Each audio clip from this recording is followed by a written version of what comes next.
Bonjour à vous, bienvenue sur ce nouvel épisode du podcast de la puissance mentale. J'espère évidemment que cet épisode vous retrouve en pleine forme. En tout cas, je suis vraiment très content de vous retrouver et aujourd'hui, on va évoquer un point qui est pour moi très important et qui est même fondamental, c'est celui de réussir sa vie avec 5 habitudes que je vais vous partager et ces 5 habitudes vont vous permettre, dans votre quotidien, d'augmenter votre puissance mentale. Ce sont des stratégies de préparation mentale qui sont issues du sport de haut niveau que beaucoup de grands leaders utilisent et moi, ma mission, ma vocation, mon cheval de bataille, j'ai envie de dire, c'est de partager au plus grand nombre toutes ces stratégies qui, pendant longtemps, ont été réservées à une certaine élite. Alors, réussir sa vie, ça veut dire quoi?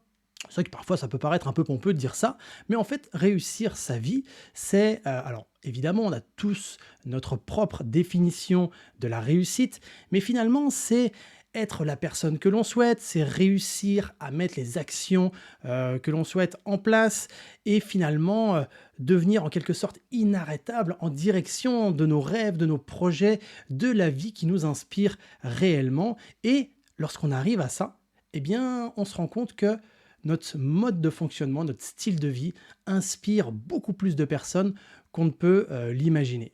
Alors, quelles sont ces habitudes? Quelles sont ces 5 habitudes? Mais avant ça, petit rappel quand même, parce que je vous ai dit que ces 5 habitudes allaient vous aider à augmenter votre puissance mentale pour réussir votre vie. Mais la puissance mentale, j'aime le répéter, mais c'est important parce que c'est pour moi quelque chose parfois sur lequel on fait un peu... on a tendance à peut-être oublier ou à se tromper en tout cas dans l'interprétation. Et voilà, moi comme je l'enseigne en tout cas, c'est ma vérité, c'est pas la vérité, mais en tout cas prenez encore une fois que ce qui est bon pour vous. La puissance mentale, c'est lorsque votre puissance intérieure, c'est tout, cette partie inconsciente, tous vos ressentis, tout ce moteur est connecté à votre mental. Ce mental, c'est en quelque sorte le gouvernail, celui qui va vous donner la direction et l'idéal, c'est lorsque notre moteur est réellement connecté à notre gouvernail. Je vous donne un exemple, vraiment 2 exemples qui sont complètement opposés. Parfois, on peut voir des pères ou des mères de famille qui sont fatigués, qui crient sur leurs enfants, qui leur disent même des choses qu'ils ne pensent pas nécessairement, mais au fond d'eux, c'est plus fort qu'eux. Et ils savent pourtant, ils le savent que c'est pas bon à court, à moyen, à long terme, autant pour leurs enfants que pour eux, ils le savent. Mais c'est le fameux c'est plus fort que moi. Et un exemple un peu opposé, c'est cette personne là d'un petit gabarit qui, en voyant un enfant qui est bloqué sous un meuble plus lourd qu'elle-même d'ailleurs, parvient à soulever ce meuble sans même se poser la question de savoir si ce meuble était trop lourd en fonction de ses propres capacités ou autres. Mais, dira-t-elle, c'est plus fort que moi, je ne sais pas pourquoi j'ai agi comme ça, je ne sais même pas où j'ai trouvé ces ressources, mais j'ai réussi à soulever ce meuble. Le premier cas, on a en quelque sorte le mental et sa puissance intérieure qui est déconnectée. C'est-à-dire qu'on dit, on fait des choses, on ressent des choses qui sont complètement déconnectées de ce que l'on aimerait, mais voilà, c'est comme ça. La deuxième partie, où la personne soulève le meuble, là, son mental et sa puissance intérieure sont connectés et la personne parvient à réussir à faire des choses qu'elle-même se pensait incapable à faire. Et c'est là tout l'objet en réalité de ce que moi j'enseigne, de cette puissance mentale, c'est de connecter ce mental, donc cette partie consciente, c'est finalement ce que vous voulez, ce que vous aimeriez, ce que vous vous dites sur vous-même, c'est aussi en quelque sorte parfois l'ego. Vous savez, cet ego qui parfois peut nous aider, parfois peut nous desservir. Bref, ce mental, c'est toute cette partie-là. Et ensuite, la puissance intérieure, c'est tous ces ressentis, toute cette partie inconsciente qui nous pousse à faire des choses, parfois qui sont favorables et parfois qui ne le sont pas. Alors vraiment, que ce soit dans les enseignements que je peux dispenser au sein de l'Académie de puissance mentale ou sur ce podcast ou sur Instagram, Facebook, LinkedIn, YouTube ou sur tous les autres réseaux, c'est toujours ma quête finalement, c'est parvenir à aider les personnes à connecter leur mental à leur puissance intérieure. Et lorsque leur puissance mentale est connectée, c'est très simple, ils parviennent à devenir inarrêtables. Et quand je dis inarrêtable, ça ne veut pas dire forcément être capable de soulever des tonnes, mais ça veut dire aussi être capable d'avancer à son propre rythme dans une vie qui nous inspire réellement. Donc c'est à ce moment-là que l'on obtient la confiance en soi, c'est à ce moment-là, quand notre puissance mentale est connectée, que le stress ne devient pas quelque chose qui nous freine, mais au contraire quelque chose qui nous stimule. On est capable de passer à l'action. Le syndrome de l'imposteur ou notre sentiment d'illégitimité parfois s'envole parce qu'on se sent à sa place. Bref, on est motivé, on est animé par quelque chose qui nous inspire et ça nous permet finalement d'avancer. Donc, tout l'objet de ces 5 habitudes, je me suis permis, vous aurez compris, de refaire quand même un petit résumé parce que pour moi c'est important. Et d'ailleurs, quand je vous dis ça, cette puissance mentale, là, est-ce qu'elle est connectée ou pas? Posez-vous même la question, est-ce que vous, là, aujourd'hui, quand vous écoutez ce podcast, en tout cas cet épisode, vous avez le sentiment que votre puissance intérieure est connectée avec votre mental? Est-ce que vous avez le sentiment d'aller en direction d'une voie qui est bonne pour vous? Est-ce que vous avez le sentiment d'avoir pleinement confiance en vous, d'avoir cette capacité à avoir une paix d'esprit pour vraiment avoir un focus, avoir cette lucidité dans vos actions? Et donc vous, aujourd'hui, où est-ce que vous en êtes? Mais la question, c'est dans les habitudes que je vais vous partager, eh bien, comment vous, dans votre quotidien, vous les appliquez? Et là, vous allez voir que ces 5 habitudes, c'est un idéal évidemment de s'en approcher au mieux. En tout cas, c'est un idéal de les maîtriser pour que votre puissance mentale soit pleinement connectée et pour que vous puissiez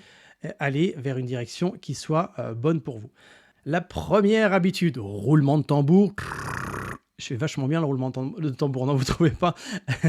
Alors, la première habitude, c'est déjà d'être en mesure d'observer ce que vous ressentez. Et je vais vous dire comment faire parce que ce qui est important dans cette première habitude, c'est de devenir finalement maître de vos ressentis. Le but n'est pas de plus rien ressentir. Quand je dis les ressentis, c'est les émotions, c'est vos sentiments aussi. Les plus grandes émotions sont la peur, le dégoût, la tristesse, la joie, colère. Et le but, c'est finalement d'être en parfaite maîtrise de ces émotions. Non pas qu'elles n'existent plus, mais au contraire, dès qu'elles apparaissent, dès qu'elles commencent à apparaître, eh bien, s'en apercevoir un petit peu comme un sportif de haut niveau est capable finalement, parce que souvent on me dit oui, mais quelle est la différence entre un sportif de haut niveau et un sportif amateur, par exemple?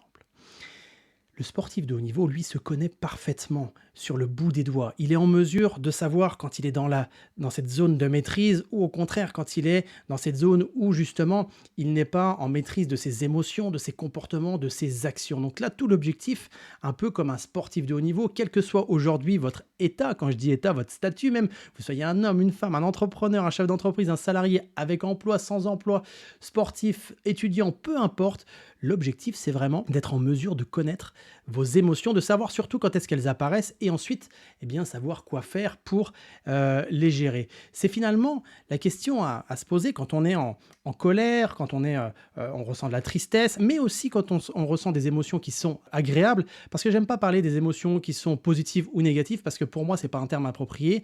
De la colère, par exemple, pourrait très bien être une émotion positive. Bah oui, quand vous êtes en colère et que vous vous faites agresser, là, évidemment, c'est positif parce que ça va vous aider justement, cette colère, à sortir peut-être de cette agression, alors que parfois, cette émotion peut être négative, c'est-à-dire qu'elle ne peut pas être adaptée. Donc finalement, plutôt que de dire négative ou positive, je préfère employer en tout cas le terme agréable ou désagréable. Donc le but, c'est vraiment, quand j'ai une émotion qui soit agréable ou désagréable, eh bien de savoir finalement ce qu'elle me dit derrière. Qu'est-ce qui se passe en moi?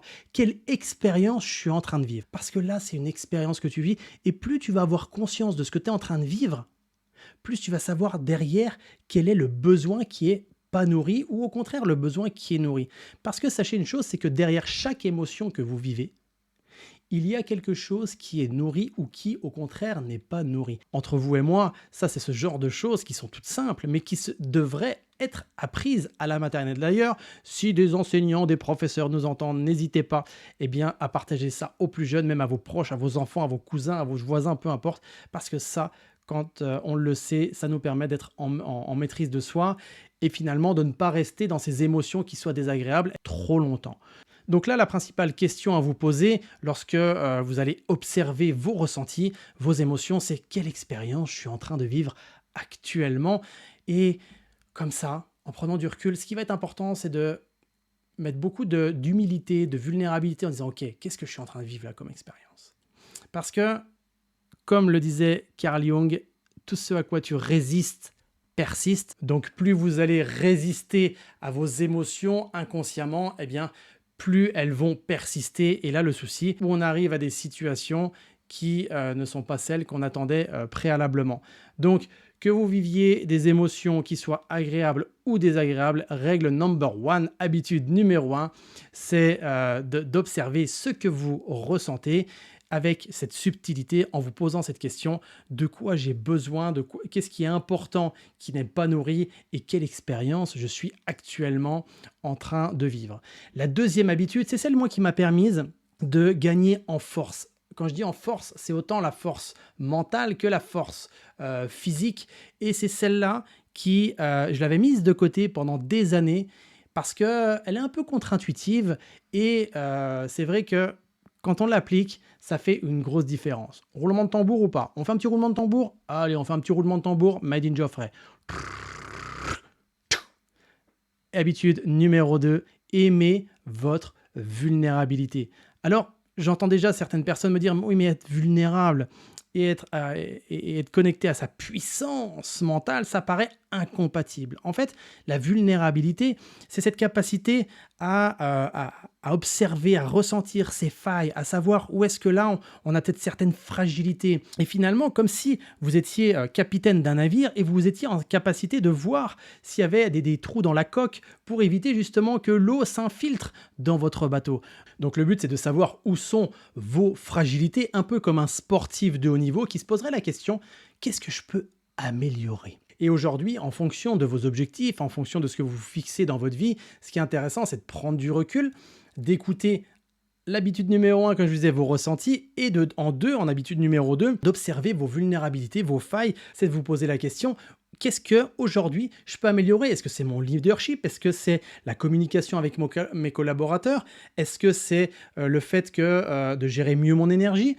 Vous savez, ce que je vous partage là actuellement, pendant des années, moi j'ai été policier de terrain. Et j'avais cette image de me dire que quand on est policier de terrain, on est tellement confronté à des situations qui sont dramatiques, à des situations de violence, de misère, et c'est finalement tout le, entre guillemets, le mal de la société auquel on est confronté. J'ai pensé pendant longtemps que je devais avoir cette armure, cette carapace pour pouvoir affronter tout ce à quoi j'étais confronté. Et quand je me suis rendu compte que de prendre du recul par rapport à moi et de me dire: ok, tiens Geoffrey là, quelle est ta vulnérabilité? Quelle est ta faille là? Et c'est vrai que moi, je l'ai appris il n'y a pas si longtemps que ça. Quand je dis pas si longtemps de ça, c'est un peu moins de 10 ans. Mais c'est que je suis quelqu'un qui a une forte sensibilité. On peut appeler ça hypersensible ou on peut appeler ça cette capacité à avoir une sensibilité fine. On l'appelle comme on veut. Mais quand je me suis rendu compte que cette sensibilité, justement, moi, me permettait d'être encore plus fort, j'ai compris comment l'utiliser. Parce que pendant des années, je la coupais, cette sensibilité. Et là, quand j'ai compris que cette sensibilité, pour moi, était plus un pouvoir qu'une faille, mais quand, au départ, je me disais: «Non, non, moi, je suis pas sensible. Moi, je suis dur, moi, je suis fort. Moi Geoffrey, là, ça y va, là, c'est à fond, là. Je gère des interventions, des cadavres, j'en ai vu des centaines, des accidents pareils, des braqueurs, j'en ai arrêté. Voilà, moi, je suis fort.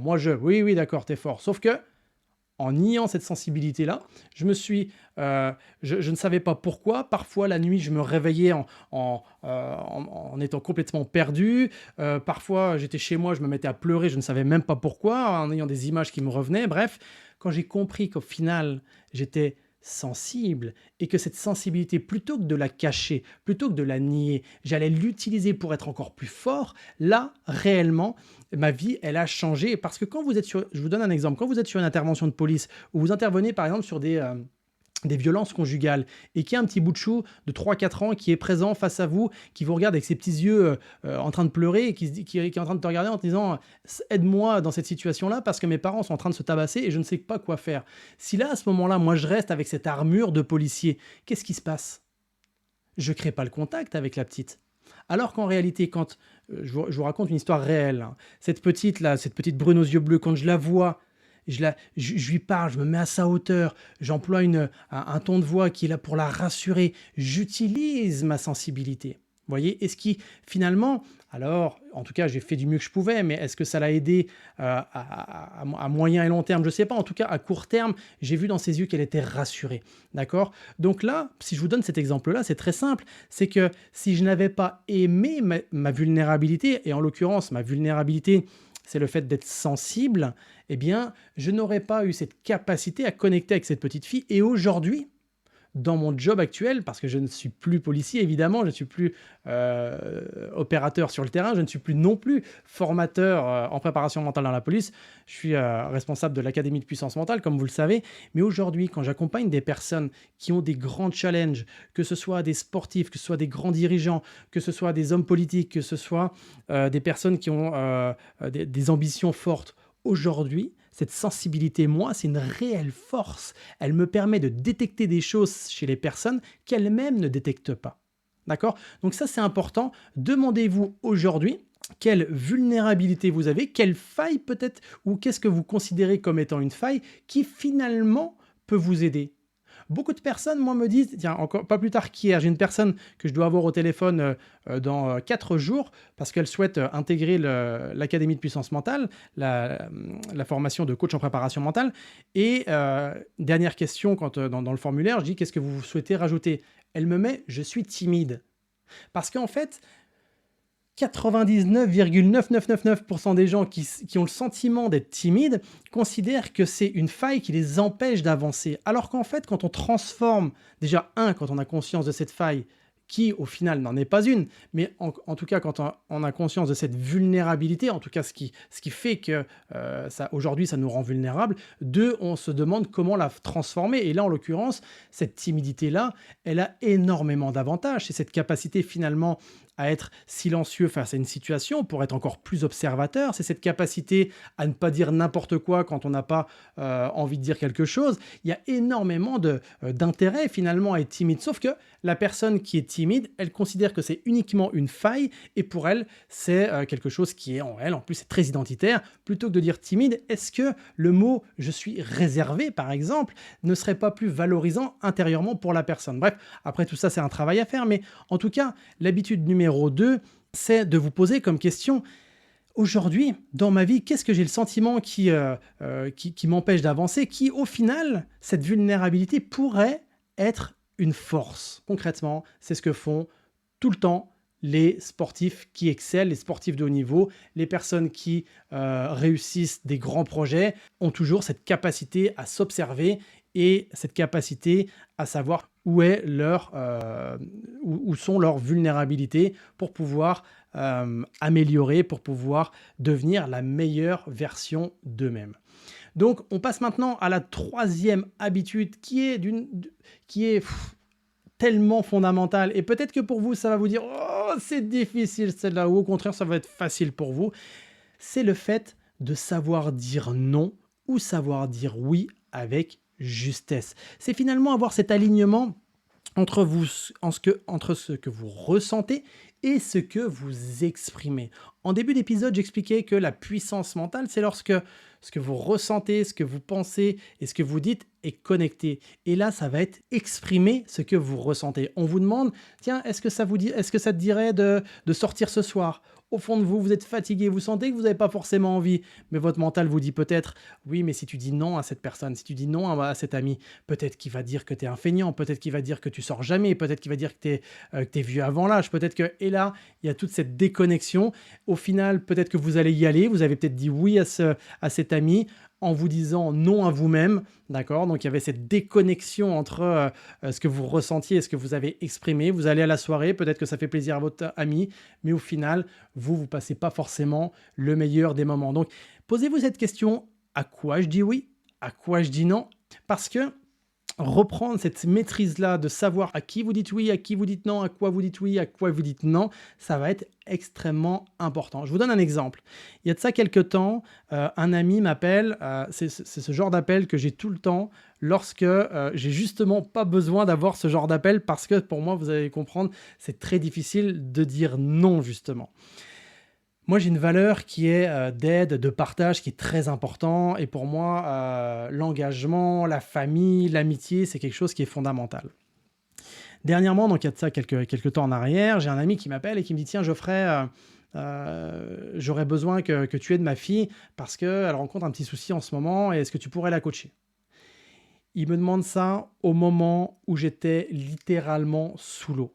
On était en pleine réorganisation de l'entreprise. Personnellement, j'avais quelques challenges à relever, quelques problèmes avec mes enfants. Enfin bref, c'était vraiment pas le moment. Au fond de moi, je me dis: «Non, c'est pas le moment». Mais mon mental me dit: «Oui, mais tu peux pas lui dire non, lui qui t'a tellement aidé». Sauf que si j'allais l'aider lui, j'allais littéralement me noyer. Quand je dis littéralement me noyer, c'est que j'étais déjà à moitié sous l'eau. Là, je ne pouvais plus consacrer même 30 minutes de mon temps à faire autre chose parce que j'avais justement besoin de me délester d'un certain nombre de choses plutôt que de me rajouter quelque chose. Et là, je lui ai dit en toute sympathie, en tout amour finalement, en toute honnêteté aussi, je lui ai dit: «Écoute, j'aurais envie de t'aider, mais là concrètement, c'est pas possible pour moi». Et je vous garantis que quand je lui ai dit ça, ça m'a je me dis: «Oh Geoffrey, mais t'es un enfoiré!» Sauf que non, j'étais pas un enfoiré parce que si je lui avais dit oui, j'aurais dit non pour moi. Donc là, l'idée, c'est que, OK, peut-être qu'à ce moment-là, j'ai été pour lui pas l'ami idéal, mais ça c'est OK, tant pis, c'est pas grave. Parce que la chose la plus importante, c'est déjà de vous respecter vous. Et ça, concrètement, combien de personnes j'ai vu venir me voir en me disant: «Geoffrey, j'ai besoin de ton aide parce qu'aujourd'hui, je suis complètement noyé, je suis débordé, je perds du sens dans ma vie, tout le monde me demande de l'aide et personne ne demande si moi je vais bien». Bah oui, mais parce que pendant des années, ils avaient créé cette habitude de dire oui à tout le monde, même si au final, intérieurement, c'était pas bon pour eux. Donc là, l'idée, c'est pas non plus de dire non à tout ce qu'on vous demande, mais avant de dire oui à quelqu'un, avant de dire non à quelqu'un, demandez-vous qu'est-ce qui est le plus juste pour vous. Même si la personne ne comprend pas, l'idée, c'est quand même vous de vous respecter parce que sinon, à court, à moyen, à long terme, si vous ne vous respectez pas, comment voulez-vous que les autres vous respectent? Donc là, c'est aussi cette capacité à donner vos limites et même vis-à-vis de vos proches, vis-à-vis de vos enfants, vis-à-vis de votre conjoint, de votre conjointe, vis-à-vis de vos collaborateurs, vis-à-vis de tous les gens qui vous entourent, finalement, avoir cette capacité à dire oui quand on a envie de dire oui, de dire non quand on a envie de dire non. La quatrième habitude que l'on va voir ensemble, c'est celle d'entraîner votre mental à être pleinement présent dans ce que vous faites. Être ici physiquement et aussi être ici mentalement. Je donne un exemple. Quand vous êtes en train d'interagir avec un proche, que ce soit quelqu'un de votre famille, un collaborateur, un collègue ou autre, eh bien, plus vous aurez cette capacité à être présent dans l'échange et plus l'échange sera de qualité. Combien de personnes on voit en train d'échanger ou même des fois dans des restaurants, en train de discuter et puis être en même temps sur leur téléphone portable.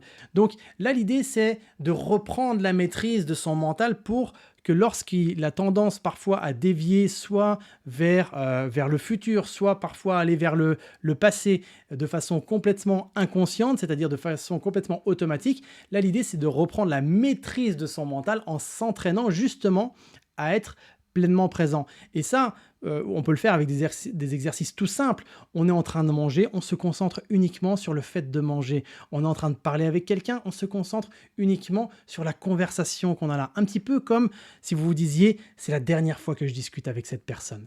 Imaginez le niveau de présence que vous allez mettre dans l'échange que vous allez avoir. Et là, plus vous augmentez ça, et plus vous reprenez contact avec vos 5 sens qui vont vous permettre de profiter pleinement de votre vie. Et là, on va diminuer nécessairement votre stress, on va augmenter votre capacité de gestion émotionnelle. On va faire un petit exercice qui est très simple. Je vais arrêter de parler pendant 30 secondes. Et pendant ces 30 secondes qui sont courtes, et vous allez voir que parfois elles peuvent paraître aussi longues, pendant ces 30 secondes, c'est juste d'observer vos pensées. Est-ce qu'à ce moment-là, vous arrivez à ne penser à rien? Au contraire, est-ce que vous avez 1000 idées qui arrivent? Est-ce que vous allez vous dire, tiens, combien de temps ça dure? Est-ce que Geoffrey va bientôt parler? Qu'est-ce que je suis en train de faire? Tiens, j'entends un bruit là.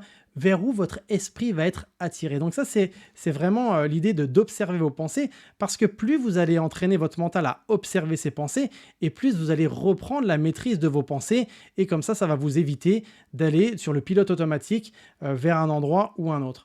Vous êtes prêts? On joue le jeu? Allez, on s'amuse à faire ça pendant 30 secondes. 3, 2, 1, allez, c'est parti.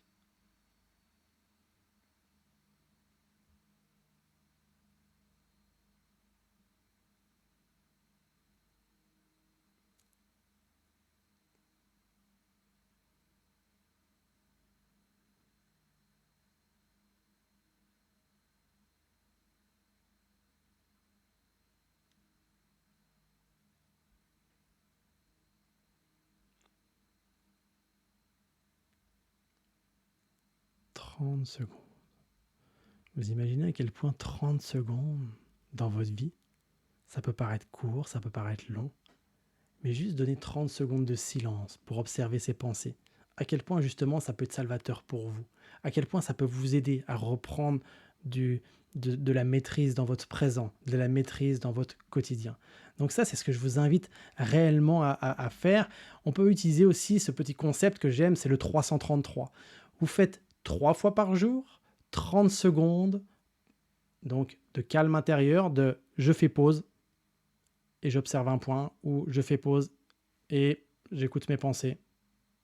Et ça pendant 3 jours. Donc 3 fois par jour, pendant 30 secondes, et pendant 3 jours. Donc, amusez-vous à le faire, ce 333. Vous pouvez même l'appeler le 444, 4 fois par jour, pendant 40 secondes et pendant 4 jours. Bref, amusez-vous aussi avec tout ça. Et vous allez voir, et les neurosciences le démontrent, à quel point ces états méditatifs vont restructurer votre cerveau, vont aider à augmenter votre capacité de concentration. Et ça, dans votre quotidien, ça va agir sur votre stress, sur votre gestion émotionnelle et sur les actions que vous mettez en place. Enfin, 5e et dernière habitude qui est pour moi aussi fondamentale à observer, sur laquelle vraiment c'est important de porter son focus, c'est la qualité de votre sommeil. Aujourd'hui, de 0 à 10, quelle est la qualité de votre sommeil ? Alors, pour savoir la qualité de votre sommeil, il y a finalement, on peut découper en quelques parties, c'est 1. Comment vous avez tendance à vous endormir? Est-ce que vous endormez rapidement, pas rapidement? Bref, posez-vous cette question. Ensuite, est-ce que vous avez tendance à vous réveiller la nuit? Si vous vous réveillez la nuit, c'est pas grave. La vraie question à se poser, c'est est-ce que vous avez tendance à vous rendormir rapidement ou au contraire, est-ce que vous prenez du temps à vous rendormir? Enfin, de quelle façon est votre lever? Est-ce que quand vous vous réveillez, vous avez tendance à être vraiment en forme ou au contraire, est-ce que vous vous sentez encore fatigué? Et enfin, pendant la journée, est-ce que vous avez tendance à ressentir des coups de fatigue, des petits coups de barre, comme on dit? Bref, posez-vous ces questions pour savoir la qualité de votre sommeil. Donc de 0 à 10, 0 qualité vraiment médiocre et 10, tout est OK et pour moi tout va bien. D'accord? Le but n'est pas non plus de culpabiliser en se disant « Oh là là, j'ai un sommeil qui n'est pas de bonne qualité, c'est dramatique ». Non, la question c'est qu'est-ce que je peux mettre pour améliorer tout ça. Et là, tout de suite, je vous donne une petite aide qui en a aidé des centaines. Quand on a du mal à s'endormir, quand on a peut-être des problèmes la nuit, qu'on a du mal à retrouver le sommeil, quand le matin, on se sent un peu fatigué ou quand, dans la journée, on a des coups de pompe, ce qui est intéressant, c'est d'utiliser des relaxations pour vous aider justement à relaxer votre physique, pour relaxer aussi votre mental. Et ça, dans les différentes phases que je vous ai nommées précédemment, ça va vous aider soit à vous endormir, soit à récupérer, par exemple, pendant la journée. N'hésitez pas sur le site www.mapuissancementale.com, je vous donne des audios. Même sur la bio Instagram, vous avez un certain nombre d'audios que vous pouvez télécharger. Ça va vraiment vous aider dans ce sens-là. Et ils ont déjà aidé des centaines de personnes. Donc voilà, je vous invite vraiment à prendre quand même soin de votre sommeil parce que le sommeil, c'est quelque chose qui est fondamental parce qu'il remet en place autant les capacités physiques que les capacités cognitives. Donc voilà ces 5 habitudes qui vont vous permettre d'augmenter cette connexion de puissance mentale pour avoir une vie qui soit réellement réussie pour vous. Donc en 1, observez ce que vous ressentez. En 2, aimez votre vulnérabilité en vous demandant comment vous pouvez les améliorer. En 3, eh bien, demandez-vous à qui vous dites oui, à quoi vous dites oui, à qui vous dites non, à quoi vous dites non. Et ça, faites-le avec justesse. En 4, entraînez votre mental à être pleinement présent. Et en 5, obtenez un sommeil de qualité. Voilà pour cet épisode, j'espère qu'il vous a plu, j'espère que ça vous a apporté aussi de la valeur. Si vous pensez qu'il peut être utile à d'autres personnes, n'hésitez pas à le partager. Quoi qu'il en soit, on se retrouve sur un autre épisode la semaine prochaine. Et d'ici là, si vous souhaitez me rejoindre sur les réseaux, n'hésitez pas. Il y a Instagram, YouTube, Facebook, LinkedIn aussi. Il suffit juste de mettre Ma Puissance Mentale ou alors Geoffrey Brochet. Normalement, vous allez tomber sur moi. Et évidemment, je partage dans le quotidien énormément de clés qui vont pouvoir vous aider justement à connecter votre puissance mentale pour avoir une vie qui vous inspire tous les jours.